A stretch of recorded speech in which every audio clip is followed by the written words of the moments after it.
Présenté par Média Service Diffusion. MSD. Tous les mardis de 9h30 à 10h15. Contact 22 51 68 70 41 09 27 99 48 35 45. Email aoudiaemmanuel@gmail.com.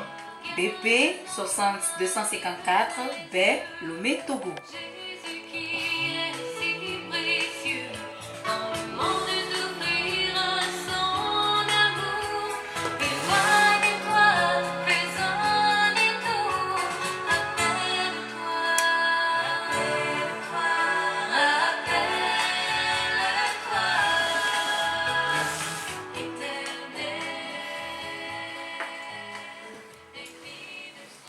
Radio JVA, Jésus vous aime.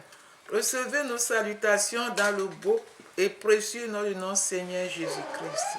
Vous êtes en compagnie des missionnaires Emmanuel et Diama Aoudia et notre compagnon de tous les jours, Abbas, également aussi le technicien. Et nous sommes dans notre grand thème MSD, Média Service Diffusion, d'où nous tirons toujours nos enseignements depuis dedans. Et nous avons commencé l'enseignement. Aujourd'hui, nous continuons. Nous allons prier. Adorable Père, nous te bénissons et te louons. Nous te restons infiniment reconnaissants pour cette grâce que tu nous as faite encore ce matin, d'être, Papa, ici pour continuer l'œuvre que tu nous as confiée. Toi qui commences et qui tu continues, tu achèves en beauté, en gloire. Nous te laissons la place de Père au milieu de nous.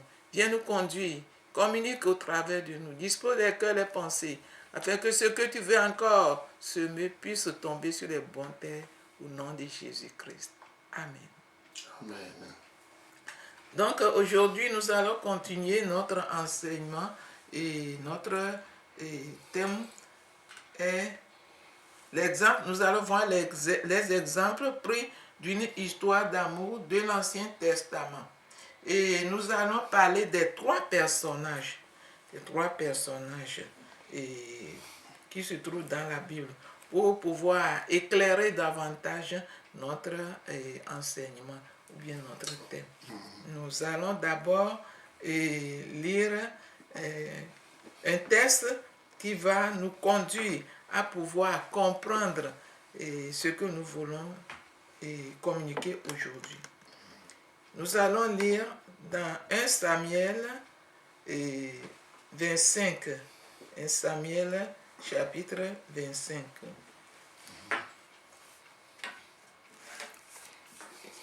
Dureté de Nabal envers David et prudence de sa femme Abigail. Samuel mourut.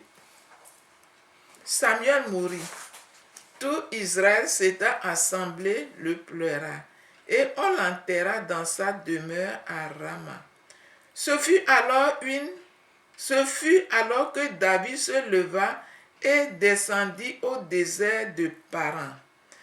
Il y avait à Maon un homme fort, riche, possédant des biens à Carmel. Il avait 3000 brebis et 1000 chèvres, et il se trouvait à Carmel pour l'attente de ses brebis. Le nom de cet homme était Nabal, et sa femme s'appelait Abigail.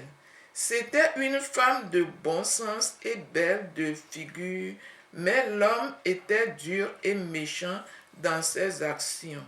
Il descendait de Caleb. David apprit au désert que Nabal tondait ses brebis.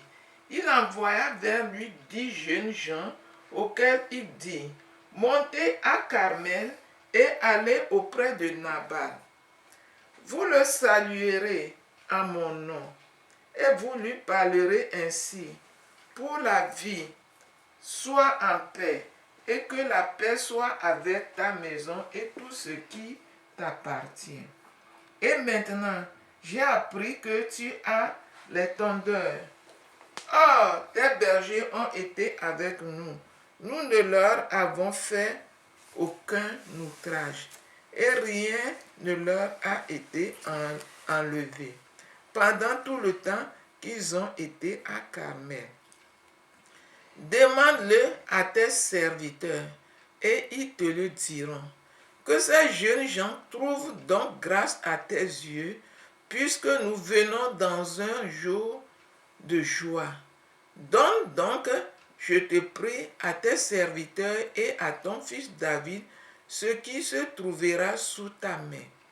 Lorsque les gens de David furent arrivés, ils répétèrent à Nabal toutes ces paroles au nom de David. Puis ils se turent. Nabal répondit aux serviteurs de David, qui est David et qui est le fils d'Isaïe. Il y a aujourd'hui beaucoup de serviteurs qui s'échappent d'auprès de leur maître. Et je prendrai mon pain, mon eau et mon bétail que j'ai tué pour mes tondeurs et je leur donnerai à des gens qui sont je ne sais d'où. Les gens de David rebroussèrent chemin, ils s'en retournèrent et rendirent à leur arrivée toutes ces paroles à David. Alors David dit à ces gens, que chacun de vous saigne son épée. Et ils saignirent chacun leur épée. David aussi saignit son épée et environ 400 hommes montèrent à sa suite. Il en resta 200 près des bagages. Un des serviteurs de Nabal vint dire à Nabal, femme de Nabal, voici David a envoyé du désert des messagers pour saluer notre maître qui les a rudoyés. Et pourtant, ces gens ont été très bons pour nous.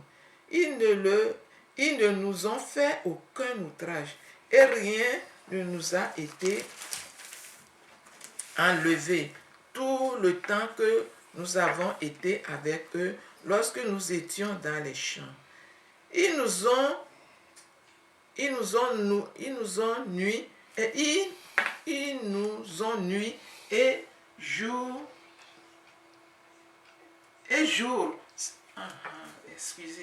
Ils nous ont nuit et jour servi de muraille tout le temps que nous avons été avec eux, faisant perdre les troupeaux.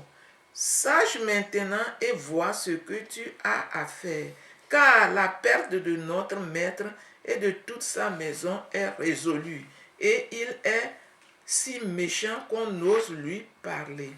Abigail prit aussitôt 200 pains de 2 outres de vin, 5 pièces de bétail à prêter, 5 mesures de grains rôtis, 100 masses de raisins secs et 200 de figures sèches. Elle les mit sur des ânes et elle dit à ses serviteurs, passez devant moi, je vais vous suivre. Elle ne dit rien à Nabal son mari. Montée sur un âne, elle descendit la montagne par un chemin couvert et voici David et ses gens descendaient en face d'elle en sorte qu'elle les rencontra. David avait dit, c'est bien en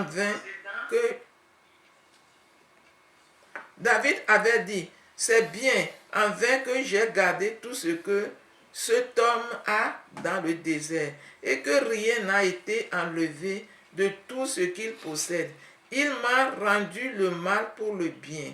Que Dieu traite son serviteur David dans toute sa rigueur, si je laisse subsister jusqu'à la lumière du matin qui que ce soit de tout ce qui appartient à Nabal.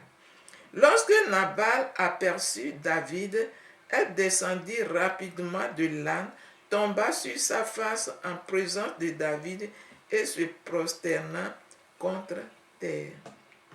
Puis se jetant à ses pieds, elle dit à moi la faute, mon Seigneur, permets à ta servante de parler à tes oreilles.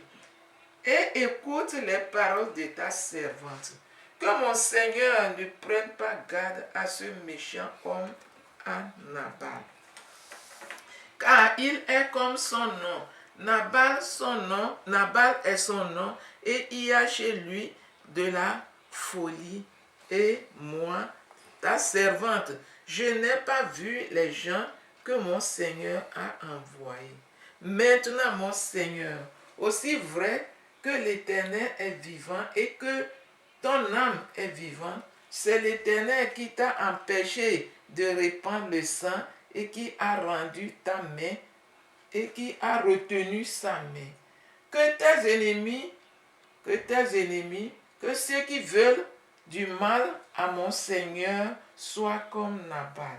Accepte ce présent que ta servante apporte à mon Seigneur et qu'il soit distribué aux gens qui marchent à la suite de mon Seigneur. Pardonne, je te prie, la faute de ta servante, car l'Éternel fera à mon Seigneur une maison stable. Pardonne, car mon Seigneur soutient les guerres de l'Éternel, et la méchanceté ne se trouvera jamais en toi. Il se lève quelqu'un qui te poursuive et qui en veuille à ta vie. L'âme de mon Seigneur sera liée dans le faisceau des vivants auprès de l'Éternel ton Dieu. Et il lancera du creux de la fronde l'âme de tes ennemis. Lorsque l'Éternel aura fait à mon Seigneur tout le bien qu'il t'a annoncé et qu'il t'aura établi chef sur Israël, mon Seigneur n'aura ni remords ni souffrance de cœur pour avoir répandu le sang inutilement et pour s'être vengé de lui-même. Et lorsque l'Éternel aura fait du bien à mon Seigneur, souviens-toi de ta servante.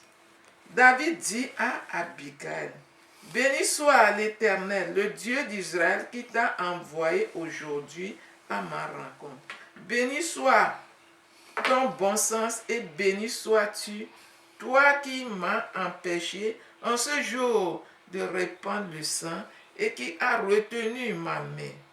Mais l'Éternel, le Dieu d'Israël, qui m'a empêché de te faire du mal, est vivant.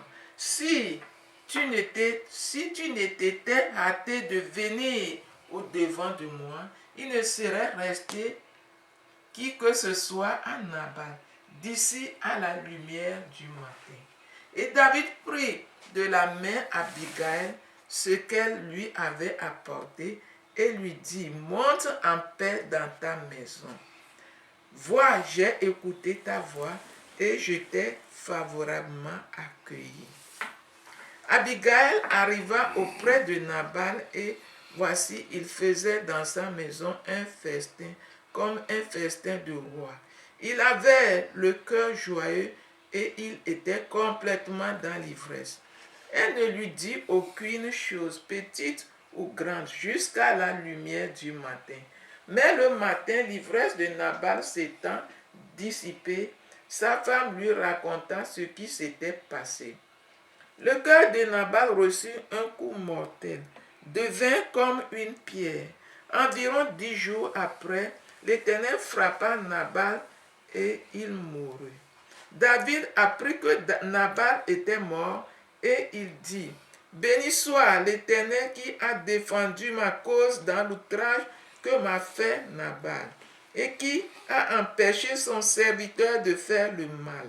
L'Éternel a fait retomber la méchanceté de Nabal sur sa tête. David envoya proposer à Abigail de devenir sa femme. David envoya proposer à Abigail de devenir sa femme. Les serviteurs de David arrivèrent chez Abigail à Carmel et lui parlèrent ainsi.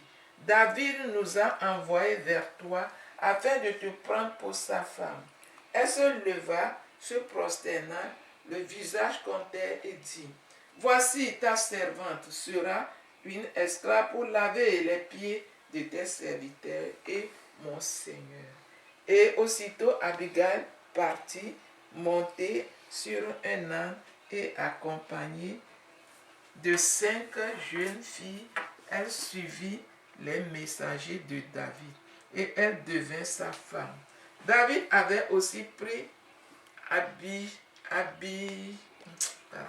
Achinoam.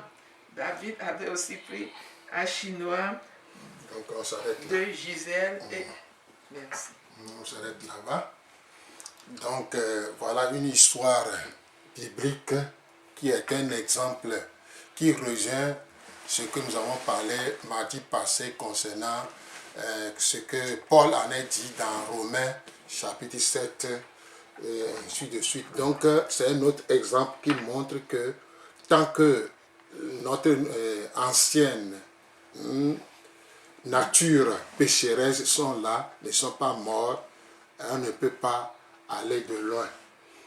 L'exemple, on l'a donné mardi passé, on est chrétien, on a reçu Jésus-Christ comme sauveur Seigneur, on prie, on chante, on fait tout, mais des fois on se met facilement en colère, des fois on est triste, des fois on ne sait pas ce qui nous arrive au juste. Des fois on pose des questions, pourquoi en tant que chrétien je dois se mettre en colère, pourquoi je suis triste, tout ça là. Il y a l'homme intérieur qu'on appelle la nature pécheresse ou la nature adamique, pécheresse adamique. Donc, on vient de lire cette histoire, donc écoutez bien. Un exemple pris d'une histoire d'amour de l'Ancien Testament. 3 personnages principaux. Il y a une histoire dans l'Ancien Testament qui illustre l'enseignement de l'apôtre Paul dans le 7e chapitre de sa lettre aux Romains. Nous trouvons cette histoire dans le 25e chapitre du 1er Samuel.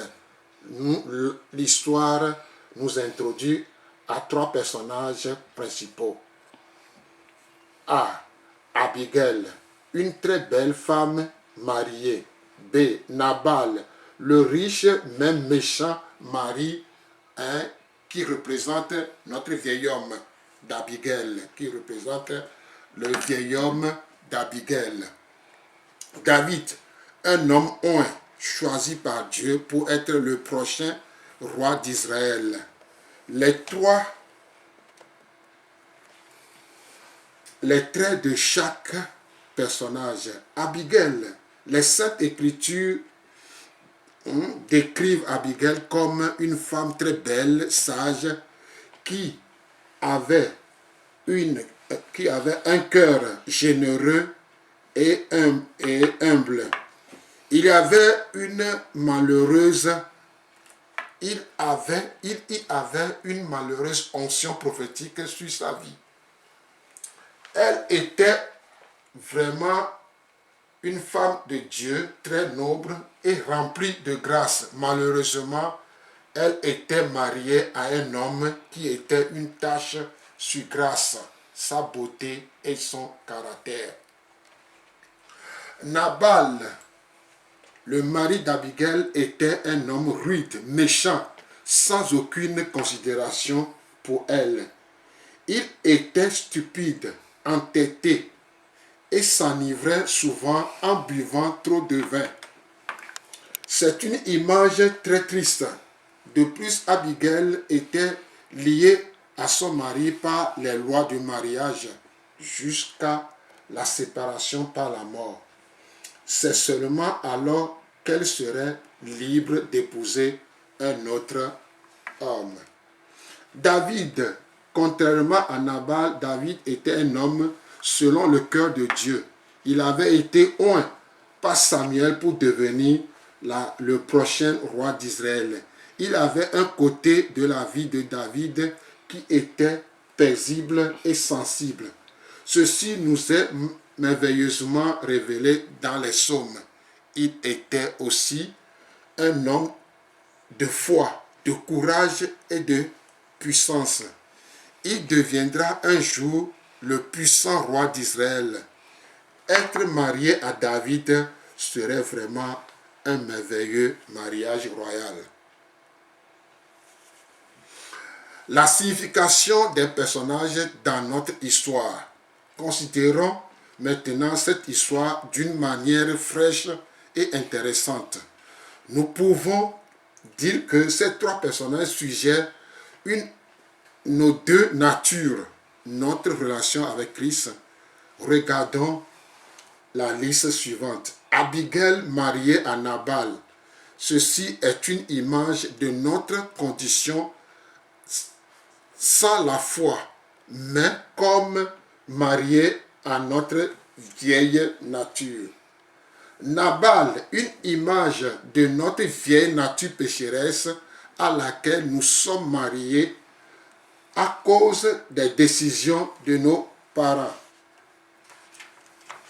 David, une image de Christ, un de Dieu, celui à qui nous voulons être mariés, celui qui nous donnera une nouvelle nature et un désir d'exprimer la justice. Gardons ces comparaisons spirituelles dans notre pensée et regardons ensemble les antécédents de l'histoire que nous allons étudier. Le contexte de notre histoire, 1 Samuel 25, chapitre 25, dans la première scène, nous trouvons David en train de s'enfuir de Saül, cherchant à sauver sa propre vie. Saül est présentement le roi, mais il a perdu l'onction de Dieu et il est jaloux de David et il désire le tuer. David et ses hommes s'enfuirent dans le désert afin d'échapper aux menaces mortelles de Saül. Ils rencontrèrent des bergers qui appartiennent à Nabal. David protège ces bergers et leurs brebis contre des voleurs qui fréquentaient cette région. David et ses hommes risquent leur vie à plusieurs reprises pour protéger la propriété de Nabal. La réponse rude et ingrate de Nabal. Le printemps arriva et c'était le temps de tondre les brebis. C'était une occasion de joie et de célébration. David envoya 10 de ses jeunes amis à Nabal avec la requête qu'il soit invité à prendre part à cette occasion de fête. Au lieu de montrer de la gratitude envers David et ses hommes pour la protection qu'il avait donnée, Nabal refuse rudement cette requête. David et ses hommes étaient insultés. Dans sa colère, David prit 400 de ses hommes avec leur épée et se mit en marche vers la maison de Nabal.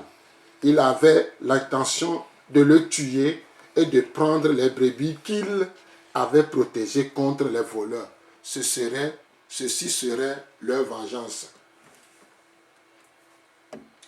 Abigail rencontre David. Un des jeunes hommes de Nabal trouva Abigail et lui raconta la rudesse et l'action insensée de Nabal. Se rendant compte rapidement que David détruirait toutes ses richesses, elle se leva sans le dire à Nabal. Elle alla en direction de David et ses hommes afin de les intercepter. Elle apporte avec elle plusieurs cadeaux, des pains, du vin, du grain, des raisins et des figues en guise d'offrande de paix. Elle voulait donner à David beaucoup plus qu'il avait demandé. Notre histoire continue alors qu'Abigail et ses hommes rencontrent David et son armée sur un chemin au bas d'une montagne. Alors Abigail descendit rapidement de son âne, baissa son visage vers le sol et s'inclina vers David. Elle accepta le blâme pour l'erreur et demande à David d'ignorer les actions insensées et méchantes de son mari. Elle suggéra gentiment que ces actions étaient dirigées par l'Éternel pour empêcher David de se venger en commettant un meurtre. Ceci ne plaira pas au Seigneur et serait aussi une tâche sur la réputation de David. Ensuite, elle donna une merveilleuse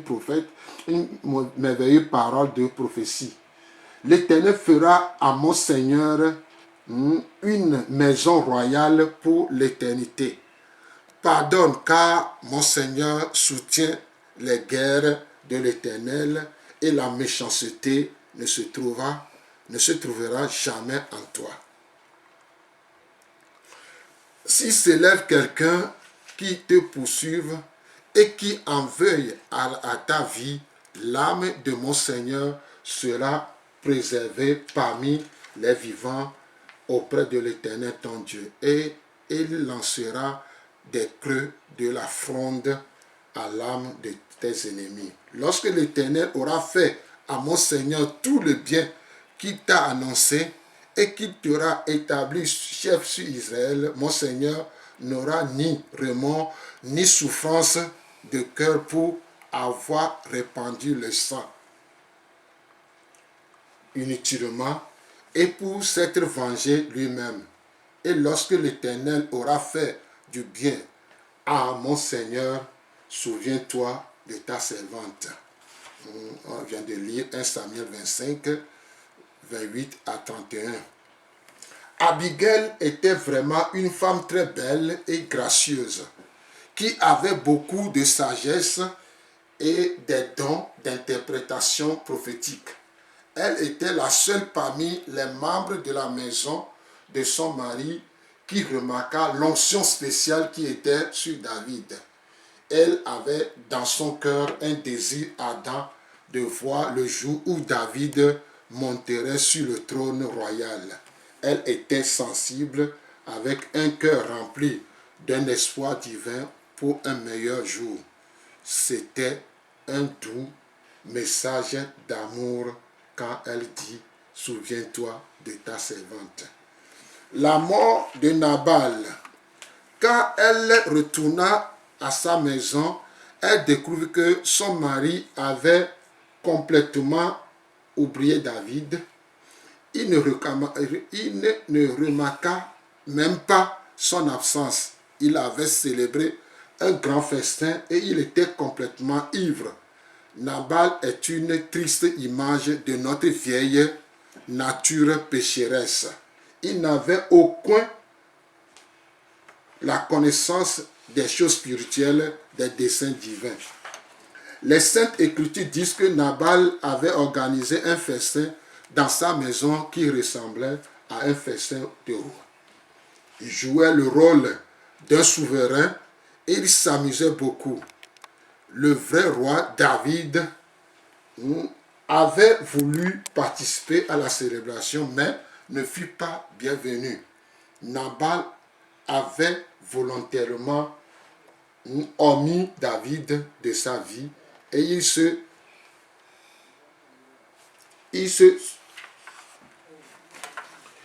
soucia seulement de ses propres désirs et plaisirs. Abigail attendit sagement jusqu'au lendemain matin pour parler à Nabal. Il était alors sobre et raconta à son méchant mari comment il avait été presque complètement renversé et tué par David et son armée. La Bible dit que quand il entendit ces paroles, le cœur de Nabal reçut un coup mortel et devient comme une pierre. Nabal avait un cœur méchant et un esprit charnel. C'était le caractère de nature interne. Le nom Nabal signifie insensé et abominable. Tout comme son nom, Nabal était insensé dans son cœur et ne considérait jamais les desseins de Dieu. Maintenant qu'il était sobre, la vérité du rapport d'Abigail le bouleversa tellement qu'il perdit son cœur et son esprit devient immobile comme une pierre paralysée. Apparemment, souffrit une attaque d'apoplésie ainsi qu'une cardiaque. Des jours plus tard, l'Éternel frappa Nabal et il mourut. Verset 37. Toute sa vie avait été assise sur sa propre personne. Ceci ne pourrait jamais être changé. C'est ce qui aurait pu arriver, ne se déroulera jamais. Il vécut sans Dieu et sans son esprit. Il a reçu le jugement promis dans Romains 8, verset 13. Si vous vivez selon la chair, vous mourrez. Mais si par l'esprit, vous faites mourir les actions du corps, vous vivrez. Vous vivrez. C'est là une description claire et tragique de notre ancienne vie égoïste. Il n'y avait qu'une seule solution au problème du vieil homme d'Abigail, la mort. Mes amis, c'est aussi la seule solution pour notre vieille nature pécheresse. Elle devait être crucifiée, elle devait mourir.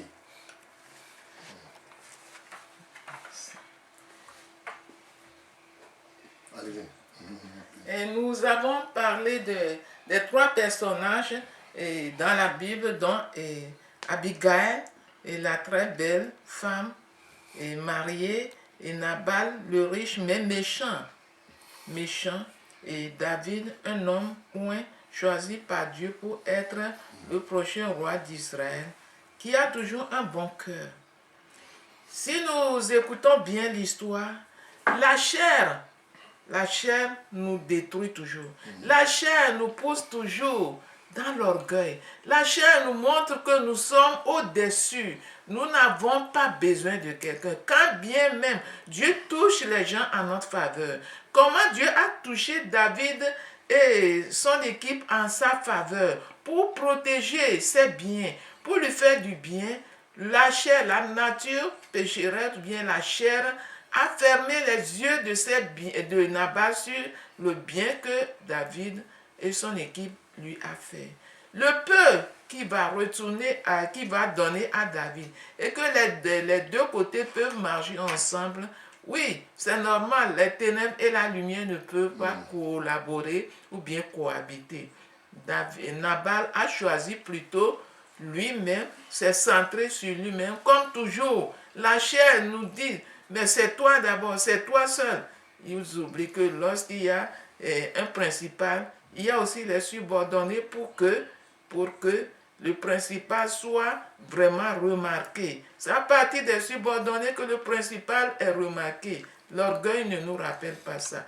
L'orgueil ne permet pas à Nabal de savoir qu'un jour, il aura aussi besoin de l'autre.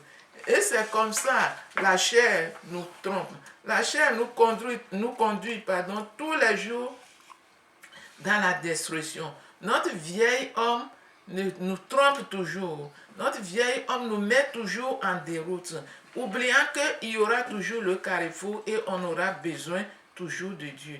Donc l'illustration, l'histoire là, nous montre vraiment la vie que nous menons. Notre vieil homme nous conduit jour après jour à la destruction, jusqu'à la mort totale. Alors que si nous écoutons Dieu, ou bien si nous nous acceptons, Dieu ne veut pas nous voir dans cette vieille homme qui nous conduit non seulement dans la souffrance, mais aussi dans la destruction. Dieu ne veut pas la mort des pécheurs. Il veut plutôt que les pécheurs se convertissent et viennent à lui. C'est pourquoi il est patient. Il est patient. David a eu le temps, oui, de se venger. Mais Dieu, dans sa souveraineté, aima David, sachant ce que David est pour lui et ce qu'il veut faire avec David. David qui représente vraiment son cœur. David, Dieu a suscité Abigail et lui a donné la force d'aller, audacieuse. Tout ça là, c'est l'œuvre de Dieu, c'est l'œuvre du Saint-Esprit. Et c'est ce que Dieu fait dans notre vie tous les jours. Chaque fois, Dieu nous donne l'occasion, Dieu nous fait grâce. Et il met des gens devant nous. Il place des bonnes personnes devant nous pour nous aider à quitter la vieille nature, la chair, et tous les jours. Mais il arrive des gens qui refusent carrément et ils préfèrent dans leur ignorance, la destruction qui est la mort. Et ce que tu veux garder pour toi-même, tu ne l'auras plus et toi-même, tu n'as même plus la vie. Donc, c'est vraiment une illustration très claire que nous vivons chaque jour. Tous les jours, Dieu nous présente, nous donne l'occasion de quitter le vieil homme, de quitter la vieille nature pour que nous vivons et que nous vivons en abondance, que nous ayons également la grâce de Dieu tous les jours. Et alors que le diable nous endurcit l'oreille, c'est ce qui est arrivé à Nabal. Mais notre prière est que nous puissions être à l'écoute de Dieu, nous puissions avoir un cœur sensible à Dieu, sensible à la parole, sensible au Saint-Esprit, pour que le pire ne nous arrive pas. Avant que le pire n'arrive, Dieu a encore la grâce devant nous. Il nous donne encore la grâce de sortir du pire pour ne pas être détruit. Donc c'est l'illustration de ce que nous sommes en train de communiquer jusqu'alors. Nous devons quitter notre vieil homme qui nous conduit à la mort. La vieille nature qui nous détruit jour après jour pour pouvoir prendre notre bénédiction avec Dieu et pour pouvoir, c'est un choix, nous devons décider, faire le bon choix d'épouser un autre mari qui est notre Seigneur Jésus-Christ. Merci beaucoup. Libre, maintenant vous avez compris maintenant pourquoi nous sommes libres d'épouser quelqu'un d'autre. Donc ce que nous venons de lire, ce que nous venons de commenter, montre que tant que notre vieil homme, péché adamique est là, tu peux être rempli du Saint-Esprit, parler en langue, faire quoi que ce soit, lire la Bible, tout ça là, tant que l'homme intérieur qui te fait faire la colère, la jalousie, l'envie, être rancunier, rapporteur, comme on dit souvent, papato. Il y a des chrétiens, quand ils prient par la langue, il y a des responsables spirituels aussi, tout cela fort dans la parole, mais des fois, ils tapent sur la table, ils frappent, tout, ils disent des bêtises, tout ça là. C'est que l'homme intérieur, qui est la loi, n'est pas morte. Si cette loi qui tient notre vieil homme n'est pas morte, nous ne pouvons pas adorer Christ à 100%. Nous allons faillir. Donc, c'est pourquoi libre d'épouser quelqu'un d'autre. Notre histoire devient maintenant plus intéressante et présente. Avant la mort de son mari, Abigail était liée à lui par les lois du mariage.